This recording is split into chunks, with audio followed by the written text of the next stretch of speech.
Most people think jumping from $50,000 to $100,000 is about finding a better job, but there's more to it. There are 7 distinct income classes between broke and millionaire: 0 to $15,000, $15,000 to $50,000, and all the way to $5 million plus. Each one requires a completely different mindset and strategy. The person making $15,000 thinks about survival. The person making $250,000 thinks about leverage. And the millionaire, they think about something entirely different. I'm going to break down exactly what separates each income class and show you the specific mental shifts you need to make it to the next level. I'll also show how the asset focus shifts from accumulating skills to owning cash-flowing assets like rental real estate. By the end, you'll be able to identify your current income category and one specific step to start moving upward this month. My name is Kane. I've been in the real estate industry for nearly 20 years. I have several properties throughout Ontario. Watch my biography video to get the full story. Anyway, let's start at the bottom because that's where the biggest misconceptions happen. When you're making under $15,000 a year, every choice gets filtered through one question. Will this help me survive today? Financial limitations creates a scarcity mindset, a psychological shift that narrows focus to immediate needs and reduces risk-taking and long-term planning. You can't think about investing when you're wondering how to pay rent. You can't plan for retirement when you need gas money to get to work tomorrow. This shift happens automatically. It's not a choice you make. Consider 2 friends with different financial situations. One friend nickel and dimes every expense, always calculating the cheapest option. The other treats friends to coffee and picks up small tabs. The generous friend builds stronger relationships and gets invited to more opportunities. The scarcity-minded friend saves a few dollars, but misses the network effects that create bigger opportunities. This shows how scarcity versus abundance thinking shapes different paths. This isn't laziness or lack of ambition. When you're in survival mode, your brain shuts down long-term planning to focus on immediate threats. Every mental resource gets redirected to solving today's problems. The jobs here are usually cleaners, cashiers, laborers. These are roles where you trade time for money with no leverage. You show up, you work, you get paid. If you don't show up, you don't get paid. There's no multiplier effect. People at this level often have the strongest work ethic because they have to. They're juggling multiple jobs, managing impossible schedules, and stretching every dollar. They wake up at 4 a.m. to catch 2 buses to get to work. They eat ramen for dinner so their kids can have real food. They work harder than most people making 6 figures. The trap isn't the job itself. It's the mindset that keeps you focused only on today. You can't save when you're thinking about survival. You can't invest when you're worried about keeping the lights on. Every decision gets made through the lens of immediate need. Glenn Stearns, a millionaire, mentions the feeling of desperation in his reality show Undercover Billionaire when they stripped away his wealth and he had to start all over again. But there's a way out, and it starts with one small shift in thinking. Instead of asking, "How do I survive today?" you start asking, "What can I learn today?" This shift sounds simple, but it changes everything. It moves your brain from survival mode to growth mode. The people who escape this level don't just work harder. They start investing in skills while everyone else is just trying to get by. They watch YouTube tutorials during lunch breaks. They take free online courses after their second job ends. They turn waiting time into learning time. Today, turn one 10 to 15-minute gap into learning. Watch one tutorial or set up a free account for a course and save the first $20 into a separate account. The key insight: survival thinking keeps you trapped, but learning thinking creates options. Once you start earning more, though, a different kind of trap emerges. This is where most people get stuck for decades. You're making enough to survive, but not enough to thrive, and that comfort becomes your biggest obstacle. This income range creates a situation that's harder to escape than poverty because you're not desperate anymore. At this level, you're working as store shelf stockers making around $34,000, light-duty cleaners at $39,000, or food counter attendants at $35,000. You have a steady paycheck, but it disappears as fast as it comes in. Your rent gets paid, your car payment gets made, you can buy groceries without checking your account balance, but there's nothing left over at the end of the month. The mindset shifts from pure survival to what I call paycheck dependency. You start planning 2 weeks ahead instead of 2 days. You know when your next check arrives. You can make small purchases without panic. This predictability feels like progress, but it creates a different kind of challenge. That certainty can reduce your urgency to grow. You're not worried about starving anymore, so the drive to push forward can fade. This is where most people plateau. They get comfortable with their regular schedule and predictable income. The fear that drove them to learn new things disappears. They stop pushing themselves because the immediate pressure is gone. But something interesting happens at this level. You start hearing about financial literacy. You see people talking about side hustles and investing. You watch YouTube videos about making money online. You hear coworkers mention opportunities. The information is everywhere, but most people just consume it as entertainment. The difference between people who stay here and people who break through comes down to one thing. They start treating their main job as a stepping stone, not a destination. They see their current position as temporary funding for something bigger. They understand that their real work happens after their shift ends. Steady pay can reduce urgency, but also creates bandwidth for learning. The key is conscious use of that bandwidth. Treat this job as the funding layer for skills building, not the finish line. While others are watching Netflix, they're building their future. They take online courses. They start small businesses. They learn new skills that their current job doesn't require. Start a focused side hustle or training path tied to an in-demand role. Check local college programs like health or computer systems technician courses. Pick one micro skill to learn in the next 30 days. Turn your stable income into your investment in tomorrow. The breakthrough moment happens when you realize your current income isn't your ceiling. It's your foundation to build something bigger. Your job becomes the stable base that funds your real growth. You stop seeing it as your career and start seeing it as your investor. But once you start building those skills and pushing past this comfort zone, something fundamental shifts in how you think about money and opportunity. This is where everything changes. You've moved from survival to stability, and now you can actually start thinking about the future. Your bills are paid. You have some money left over each month. You can plan beyond next week. This stability creates space in your mind for bigger thoughts. The jobs here are different. Skilled trades, police officers, sales reps, junior tech positions. You're not just trading time anymore, you're trading expertise. A plumber gets paid more than a cashier because they have specific knowledge. A sales rep earns commissions because they can close deals. Your income comes from what you know and can do. Your mindset shifts from how do I survive to how do I build. You start paying down debt, saving money, and thinking about financial independence. You open a savings account, you make extra payments on your credit cards, you start reading about retirement plans. The mental space that was taken up by survival thoughts now gets used for planning. But here's what separates the people who get stuck at $60,000 from those who push to six figures. They understand the difference between a job and a career. A job pays you today. A career builds value over time. Most people at this level treat their work like a job. They clock in, do their tasks, and clock out. They don't think about advancement or skill building. Skilled trades and junior tech roles commonly jump you into this income category. If you're in Canada, consider targeted programs like computer systems technician or practical nursing or trade apprenticeships. These are practical, low time to pay off moves that open doors to higher income brackets. People at this level start investing in themselves differently. They buy courses, get certifications, and network with people above their current level.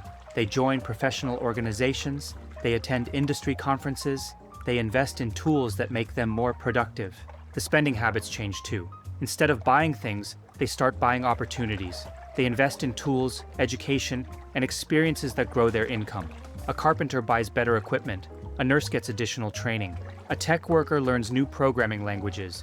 Use your stable income to start building a down payment fund or a small emergency fund. This is the financial foundation for your first rental or co-investment.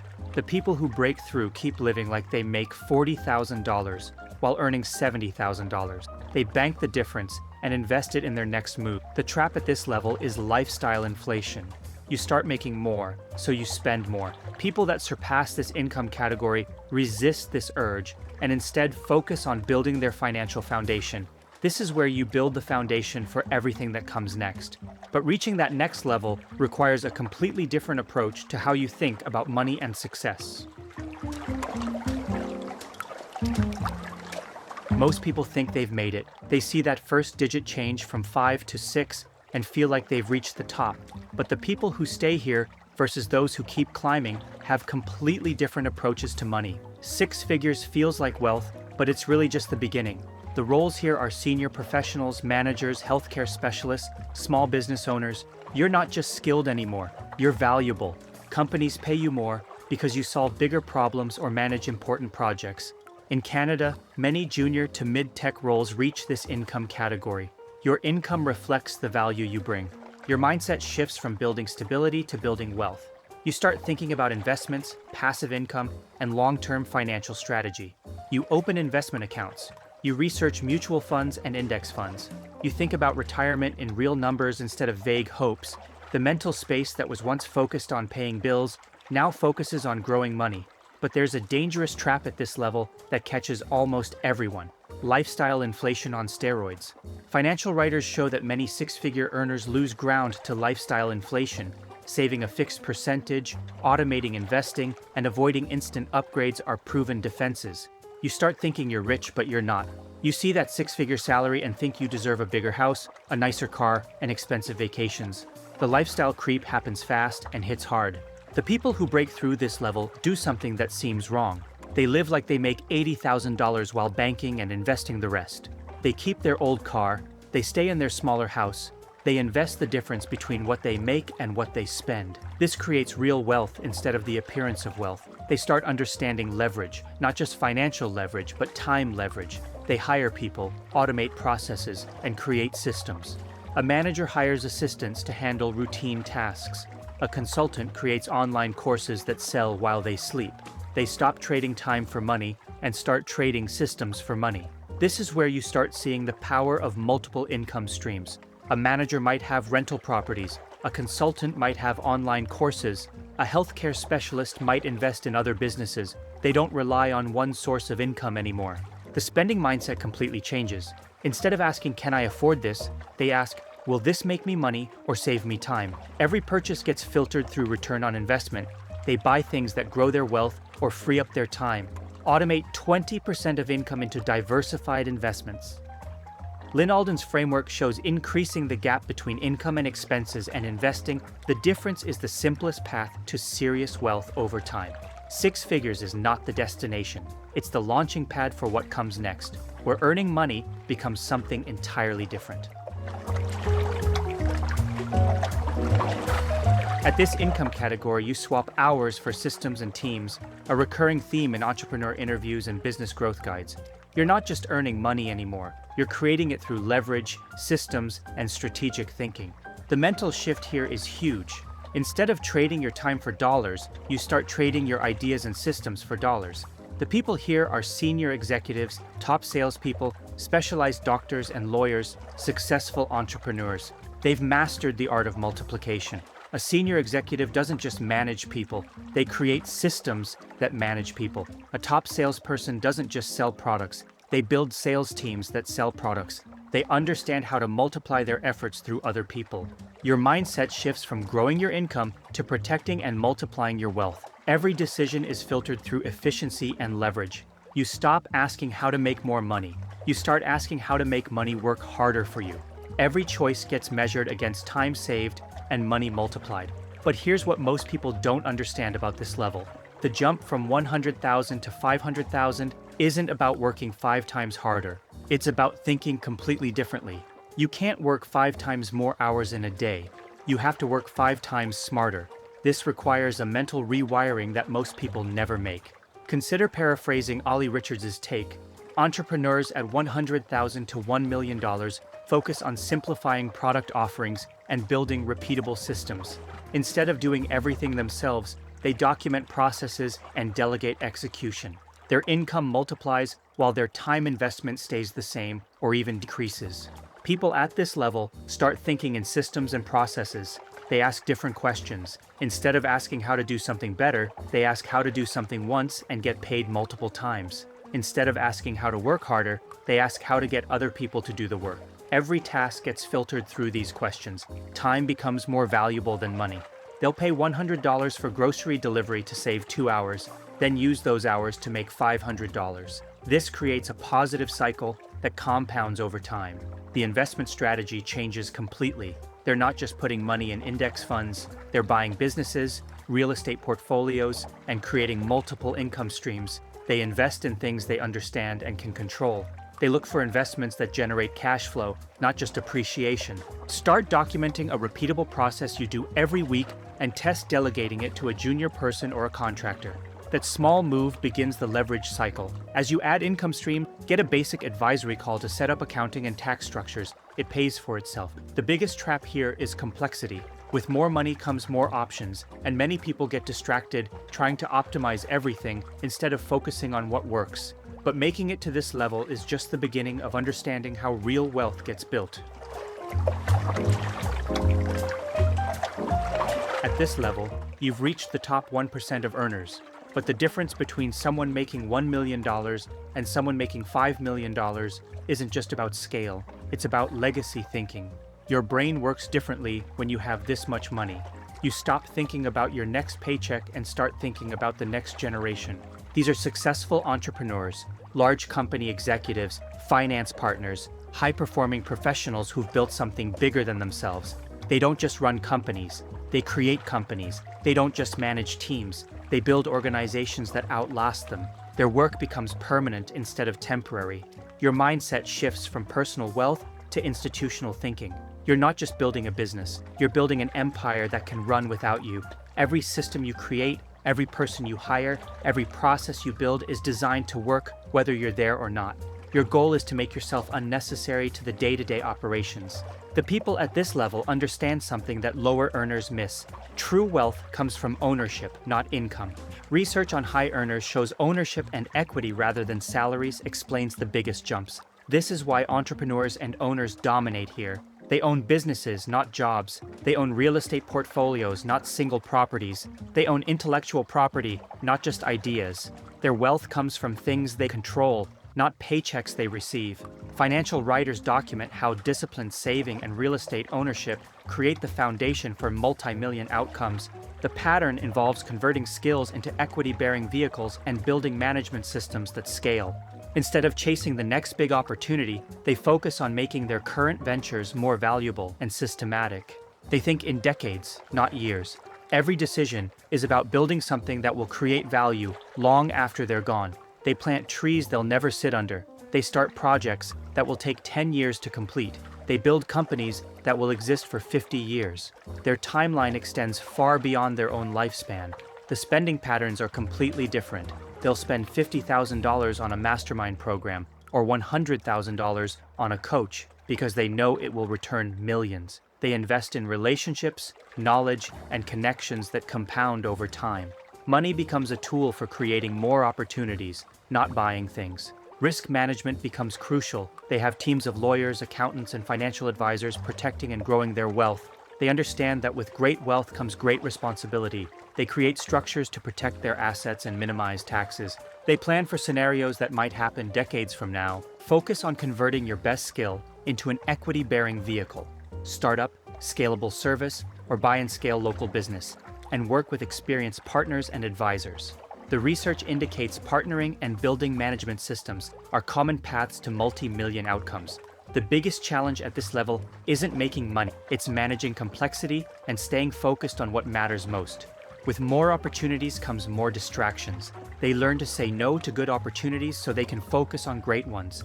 At this point, you're managing complexity. The next stages are about stewardship and legacy, not just growth. This is where money transforms from a personal tool into a societal force. A theme repeated in the research at this level is that many shift from accumulation to stewardship, setting up foundations, trusts, and long-term impact projects. Your relationship with money changes completely when you have this much. You stop thinking about what you can afford and start thinking about what you should do with the responsibility you've been given. These are typically major business owners, investors, hedge fund managers, entertainers, and athletes who've transcended normal financial thinking. They own multiple businesses across different industries. They manage investment portfolios worth hundreds of millions. They create content or perform at levels that reach millions of people. Their wealth comes from systems they've built that operate globally. Your mindset shifts from building wealth to stewarding it. You're thinking about generational impact and how your wealth will outlive you. Every decision gets filtered through questions about long-term consequences. You ask how your choices today will affect your grandchildren. You think about institutions that will exist for centuries. Your timeline extends beyond your own lifetime. The fascinating thing about this level is that many of these people live surprisingly normal lives. They drive regular cars and live in reasonable homes. You might see them at the grocery store or sitting next to you on a plane and never know their net worth. The flashy lifestyle that people associate with wealth often doesn't match reality at the highest levels. They focus on three things: preserving wealth, growing it responsibly, and using it to create positive impact in the world. Take Bill Gates, for example, and his Gates Foundation. Preservation means protecting what they have from taxes, lawsuits, and market crashes.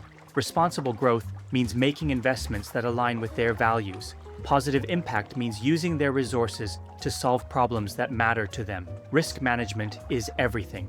They're not trying to get rich quick. They're trying to stay rich forever and pass it on to the next generation. They have teams of specialists managing different aspects of their wealth.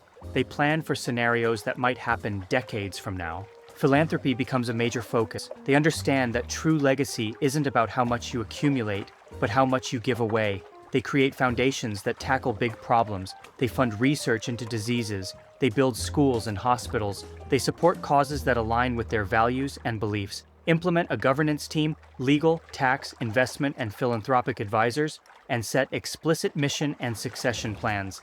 The spending mindset is about efficiency and impact. They'll spend millions on a foundation, but refuse to pay for first-class flights. Every expense gets measured against the opportunity cost. They ask if this money could create more value elsewhere. They optimize for impact rather than comfort. One caution: maintain strong non-financial purpose and relationships, as isolation and psychological challenges can emerge with extreme wealth. Each level of this progression requires fundamentally different thinking about money, time, and what success really means. The path forward depends on recognizing where you stand today and taking the right action for your current situation. The journey from survival to legacy isn't just about making more money. It's about completely rewiring how you think about money, time, and value. Each level requires a different mindset, different strategies, and different sacrifices. The person making $50,000 can't think like the person making $15,000 if they want to grow. Your brain works differently at each income level. At $15,000, you think about today. At $100,000, you think about next year. At $1 million, you think about the next decade. The mental shift happens before the money shift. Identify your income category. Then this month, take one action. Learn for 30 minutes daily, income category 1 to 2. Finish one credential or start a side hustle, income category 3 to 4. Automate 20% of income and invest it, category 5. Or document a system and test delegation, category 6 to 7. Think about your current category and the one micro step you can try this month. Think like where you want to be, not like where you are today.